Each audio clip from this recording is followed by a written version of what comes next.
నమస్కారం. లక్ష్మి చెప్పే కథలకు స్వాగతం. వీణులతో వీక్షించటానికి సిద్ధం కండి.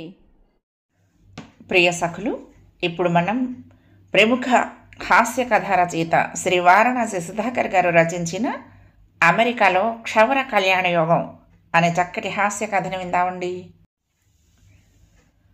మీరేంటి అలా తలమాసిన వాడిలా ఉన్నారు? పొద్దున్నే నా అర్ధాంగి నాకు ఇస్తున్న ప్రశంసా పత్రం. కొంచెం అలా ఫ్యాషన్ కటింగ్స్ షాప్ దాకా వెళ్ళి 4 కత్తెర్లు అందంగా వేయించుకొస్తే మీరు ఎంత బాగుంటారో అనొచ్చు కదా. అబ్బే, అలా అంటే నా అర్ధాంగి ఎందుకు అవుతుంది? మా పెళ్ళైన కొత్తలోనే నాకు తనిచ్చిన మొట్టమొదటి సర్టిఫికేట్ నాకు ఇప్పటికీ జ్ఞాపకమే. మీరు నా అభిమాన అందాల నటుడు శోభన్ బాబులా లేరు అంది. నేను ఆ షాపు నుంచి తేరుకునేందుకు పావు గంట పట్టింది నాకు.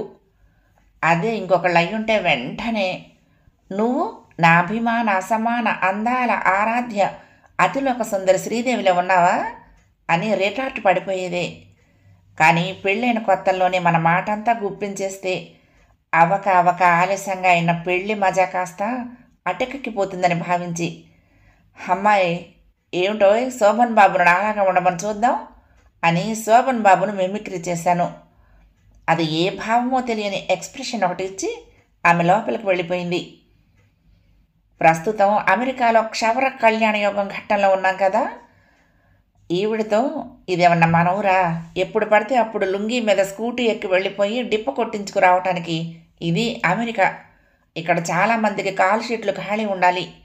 అన్ని కాల్ షీట్లు ఒకేసారి దొరకాలి. నా పుత్రరత్నం తన ఆఫీసు మీటింగులో నుంచి బయటపడాలి. వాడికి ఆకలి, తిండి, నిద్ర అనే మూడులు కుదరాలి. నాకు మంగళవారం, శుక్రవారం, వీకెండ్లు అనే 3 మూడ్లు కాకుండా ఉండాలి.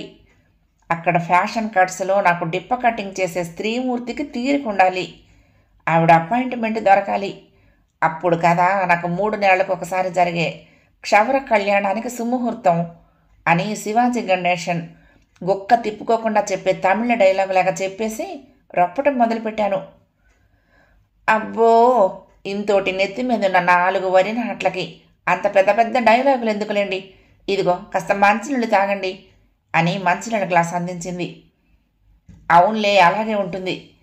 మేము వయసులో ఉండగా తలకి కాస్త కొబ్బరి నూనె రాయమంటే మీ గద్దగూడుకు రాయాలంటే నాకు చేతులు నొప్పి పెడతాయి బాబు అన్న ఈ సుకుమారే ఇప్పుడు నా పండిత బుర్ర మీద మిగిలిన కేసు సంపదను చూసి మమ్ములను అధిక్షేపించుటయా అనుకున్నాను.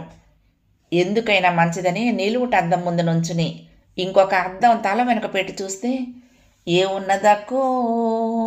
ఉన్నదక్క అని పాడినట్లు మా మనుమలు ఆడుకుందుకు మంచి విశాలమైన క్రికెట్ స్టేడియం తప్ప ఏమీ లేదు. సర్లే, ఏ వయసుగా అందం అని సరిపెట్టుకుని గూగుల్ ఫోటోల్లో దాచుకున్న నా 20వ ఏట తీయించుకున్న ఫోటో చూసుకున్నా. వాడేనా వీడు అనిపించేటట్లు అప్పుడు నెత్తి మీద గెద్దగూడులాగా తలకాయ కంటే జుట్టే పెద్దదిగా ఉంది. అసలు నా ఉంగరాల జుట్టే అప్పట్లో స్పెషల్ అట్రాక్షన్. అంటే నా చప్పి దవడలకేసి చూడకుండా ఉంటే అన్నమాట. ఏంటో అప్పుడు ఇప్పుడు కూడా నాకు నేను అద్దంలో అందంగానే కనిపిస్తానులేండి. అందరికీ అంతేటగా. ఇలా ఫ్లాష్ బ్యాక్కుల్లోకి వెళ్తేనే కానీ విశ్వనాథ్ గారి సినిమాలో లాగా అసలు కథలోకి రాలేము. ఎలాగో చివరికి అంతమంది కాల్ షీట్లు కుదుర్చుకుని కాళ్ళు మా అబ్బాయి కారులో పెట్టుకుని ఫ్యాషన్ కట్స్ కళ్యాణ కట్టకు చేరాను. అక్కడ 5-6 రకరకాల ఆడమగ రంగురంగుల వాళ్ళు, రకరకాల సైజుల వాళ్ళు కూర్చుని హాయిగా క్షవర సుందరులతో కబుర్లు చెబుతూ ఏవేవో మిషన్లతో డిప్పలు చెక్కించేసుకుంటున్నారు. డిప్ప కట్టింగ్ చేస్తూ ఉండగానే ఆ క్షవర సుందరులు ఎన్నో కుశల ప్రశ్నలు, యక్ష ప్రశ్నలు వేసేస్తూ ఉంటారు. అక్కడే నాకు చేరాకు. తొందరగా పని కానిచ్చి ఇక్కడ కుర్చీల్లో కూర్చుని నిలుగుతున్న నాలాంటి వాళ్లను పీలిచి శిరోభారం తగ్గించవచ్చు కదా. ఇక్కడ మగవాళ్లకు ఆడవాళ్లే క్షవర కళ్యాణం చేస్తారు. అలాగే వాళ్ళంతా మాలిష్, అదే మసాజ్ అనాలిట. ఆడవాళ్ళకి, మగవాళ్లకు చేయటం ఉండదుట. నాకేం తెలుసు. ఆ మధ్య అట్లాంటిక్ సిటీకి వెళ్తే అక్కడ వరుసగా 4-5 మసాజ్ సెంటర్ల బోర్డులు కనిపిస్తే ఒళ్ళంతా తెగ నొప్పులుగా ఉందని మసాజ్ సరదా పడ్డాను. మా అబ్బాయి చిరునవ్వు నవ్వి వాళ్ళ అమ్మకు వినపడకుండా, మసాజు ఆడవాళ్ళు చేస్తారు నాన్న, మీకు పర్లేదా అన్నాడు. ఇంకా నయం ముందే చెప్పాడు. పరస్త్రీలు మన శరీరాన్ని తాకటమే, అందులోనూ నా అర్ధాన్ని చూస్తూ ఉండగా అనుకుని వెనక్కి వచ్చేసాను కాబట్టి సరిపోయింది. లేకపోతే రేపటికి 2. చివరికి ఎప్పుడో నా పేరు నాకే అర్థం కాని విధంగా నన్ను పిలిచింది క్షవర సుందరి. డాడీ మీరు వెళ్ళండి అని మా వాడు అన్నాక రాజు వెడలెర వితేజములెరగ లెవెల్లో వెళ్ళి కూర్చున్నాను. నేను తనకెప్పటినుంచో తెలిసినట్లుగా మాది జన్మ జన్మల బంధం అన్నట్టుగా ఒక నవ్వు పడేసి నల్లగుడ్డ కప్పేసింది. వాళ్ల దిక్కుమాలిన ఉండ చుట్టేసినట్లుండే ఇంగ్లీష్లో వాళ్ళ యాసలో ఏవేవో ప్రశ్నలు వేసేస్తోంది. నాకు ఇంగ్లీష్ బాగానే వచ్చు, మన తెలుగు ఇంగ్లీష్లో మాట్లాడాడవచ్చుగా, నాకు అర్థం కాని ఇంగ్లీష్ మాట్లాడుతోందని లోపల నుండి కోపాన్ని అణుచుకుంటూ నేను కూడా బాగా నవ్వేసి మేరా భారత్ మహాన్ అన్నాను. దానికి కళ్ళు తిరిగినట్లున్నాయి. ఒక్కసారి గట్టిగా వాట్ అంది. మా అబ్బాయి పరిగెత్తుకొచ్చి దాన్ని సముదాయించి 2 జోకులు వేసి వెళ్ళి తన కుర్చీలో కూర్చుని తన సెల్ ఫోన్లో దూరిపోయాడు. తర్వాత కొంతసేపు మా ఇద్దరి మధ్య నిశ్శబ్దం రాజ్యమేలింది. లాంగా షార్టా అంది. నాకు బాగానే అర్థమైంది. ఐ యామ్ టాల్ అన్నాను తడముకోకుండా. అదొక్కటే దానికి అర్థమైనట్టుంది. మా అబ్బాయిని పిలిచి నాకు కేశాలంకరణ ఏ లెవెల్లో చేయాలో వాడిని అడిగి తెలుసుకుని తనకు వచ్చిన ఏదో ఇంగ్లీష్ పాట అందుకుని కట్టింగు 10 నిమిషాల్లో చేసి పడేసింది. అంతా అయ్యాక నన్ను నేను అద్దంలో చూసుకుని వీడెవడబ్బా, వీడినెక్కడో చూసినట్లుందే అనుకున్నాను. కానీ అన్నట్టు అది మనమే కదూ. వరిగడ్డి కోసేసిన తర్వాత వరి పొలంలో మిగిలిన కళ్ళంలా ఉన్నది మన బుర్రే కదూ అనుకున్నాను. డబ్బిచ్చి మరీ చేయించుకున్న క్షవరాన్ని కూడా దానికి థ్యాంక్స్ చెప్పాలంటే మనసు ఒప్పకపోయినా సరే అలా కానిచ్చాను. అదే మా ఊళ్ళో మా వీరాస్వామి అయితే క్షురకర్మ పూర్తయ్యాక మీసాల్ని ట్రిమ్ చేసి తలకి మీసాలకి కాస్త నవరత్నాయిలు పట్టించి మర్దన చేసి 2 చెవులు గట్టిగా పట్టుకుని లాగి భుజాలు నొక్కి చేతి వేళ్ళు కాలి వేళ్ళు కటకటలాడించి మేడ అటు ఇటు తిప్పి మరీ వదులుతాడు. ఇక్కడ అమెరికాలో అయితే మీసాలు ట్రిమ్ చేయమంటే డబ్బులు అదనంగా క్షవరమట. ఇంటికెళ్ళాక మన మీసాల సంగతి మనమే చూసుకుందాంలే అనుకుని బయటపడ్డాను. బిల్లు మా అబ్బాయి కార్డు మీద గీకుతాడు కాబట్టి నాకు చెప్పడు. అయినా ఆపుకోలేక అడిగాను, దానికి ఎంత ఇచ్చావురా అని. తక్కువే, టిప్పుతో కలిపి 25 అన్నాడు. వీళ్ళదంతా డాలర్ భాష. మనకు రూపాయల్లో మార్చుకుంటే కానీ మనశ్శాంతి ఉండదుగా. వెంటనే 88తో గుణించాను. 2200 దాకా తేలుతోంది. ఒక్కసారి నా గుండె గుబేలమంది. నా బోడిగుండు క్షవరానికి 2200 క్షవరమా అనిపించింది. వెంటనే మన వీరాస్వామి గుర్తొచ్చి దేవుళ్ళ కనపడ్డాడు. వాడికి ఓ 100 కాగితం చేతిలో పెడితే తనకున్న పళ్ళన్నీ చూపించి ఎన్ని మెలికలు తిరుగుతాడో, ఎన్ని దండాలు పెడతాడో. ఇక ముందు అమెరికా వచ్చే ముందే 6 నెలలకు సరిపోయేటంతగా అంటకత్తెర వేయించుకుని వస్తానని వీరాస్వామికి మొక్కుకున్నాను అని నాతో చెబుతూ బాధపడుతున్న అటుకుల అప్పారావును చూస్తే నాకు నవ్వాగట్లేదు. ఆయన మొదటిసారి అమెరికా వచ్చాట. ఇక్కడ వాల్మార్ట్లో నాకు తగిలాడు. ఆయన కొడుకు కోడలు లోపలికి వెళ్ళి అన్నీ కొంటున్నారు. ఈయన నాలాగే అవన్నీ తిరగలేక బయట సోఫాలో కూలబడ్డాడు నా పక్కనే. ఇక్కడ షాపింగ్కి వస్తే వాకింగ్ కూడా అయిపోతుంది.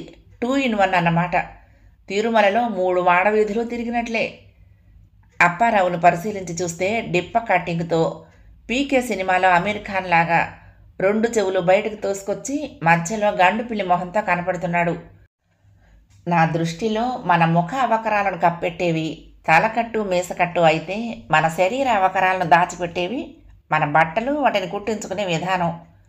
మన అందాన్ని చెడగొట్టాలంటే తలని క్షురకుడి చేతిలో పెట్టి వాడు లెగండి అనేదాకా కూర్చోటమే. అలాగే మన అందమైన శరీర సౌష్ఠవాన్ని అష్టావక్రుడి లెవెల్లో తయారు చేయగల దిట్ట మన ఆస్థాన దర్జీయే. అందుకే పెద్దలు ఎప్పుడో చెప్పారు, క్షురకుడిని దర్జీవాణ్ణి మంచి చేసుకోరా అని. పెద్ద పెద్ద సినిమా తారలు కూడా వాళ్ళ పర్సనల్ మేకప్ కళాకారులని, కాస్ట్యూమ్ డిజైనర్లని ప్రత్యేకం ఎందుకు పోషిస్తారనుకుంటున్నారు? ఇందుకే. ఇక్కడ ఎక్కడ చూసినా మన దేశీయులే ఎక్కువగా కనిపిస్తూ ఉంటారు. తెలుగు వాళ్ళైతే చెప్పనే అక్కర్లేదు. కానీ ఎవరిని ఎవరూ పలకరించుకోరు. ఎందుకో తెలుసుగా, మీది తెనాలే మాది తెనాలే అని పాడుకోవాల్సి వస్తుందని. నేను మాత్రం నా సమవయస్కులు తెలుగు వాళ్ళు ఎవరైనా కనిపిస్తే మాత్రం హాయిగా ఓ హాయి పడేస్తూ ఉంటాను. ఈ వేసవికాలం వచ్చిందంటే చాలు, ఇక్కడ ఉద్యోగాలు చేస్తున్న వాళ్ళ తల్లిదండ్రులు, అత్తమామలు ఊరగాయలు, ఎన్ఆర్ఐ ప్యాకింగులు చేయించుకుని 6 నెలల అజ్ఞాతవాసానికి వచ్చేస్తూ ఉంటారు. మళ్ళీ చలి వేయటం మొదలవగానే పిల్లలు కొనిపెట్టిన కొత్త స్వెట్టర్లు, బూట్లు వేసుకుని విమానాశ్రయాలను కిటకిటలాడించేస్తూ ఉంటారు. ఇక్కడుండగా ఆడవాళ్ళు చక్కగా చీరలు కట్టుకుని నగలేసుకొని తిరుగుతూ ఉంటే మా క్లాస్మేట్లు ఇండియాలో ఆఫీస్కి వెళ్తున్నట్లు చక్కగా టకప్ చేసుకుని ఫార్మల్ డ్రెస్సుల్లో కనిపిస్తూ ఉంటారు. వాళ్ళ పిల్లలు మాత్రం ఇక్కడి వాళ్ళల్లో కలిసిపోయి ఆడ మగ అందరూ షార్ట్లు, బన్నీలు, వాళ్ళ ఇష్టం వాళ్ళది. ఒకసారి ఆలోచిస్తే మన వాళ్ళ వలన ఈ దేశపు ఆర్థిక వ్యవస్థ, వీళ్ళు కడుతున్న పన్నులతోనూ కొనే వస్తువులు, ఇళ్ళు, కార్ల వలన, వీరు అందిస్తున్న సాఫ్ట్వేర్ సేవల వలన ఎన్నో రకాలుగా బాగుపడుతోంది అనిపిస్తుంది.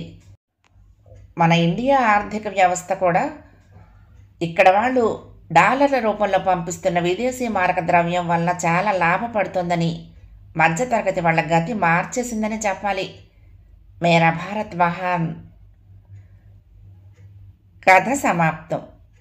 ప్రియ సఖులు, ఈ కథ మీకు నచ్చితే తప్పకుండా లైక్ చేయండి, షేర్ చేయండి, కామెంట్ చేయండి, సబ్స్క్రైబ్ చేసుకుని నన్ను ఎంకరేజ్ చేయండి. ఉంటానండి. ప్రేమతో లక్ష్మి. కృష్ణా తీరం దుర్గమ్మ సన్నిధానం. నమస్తే.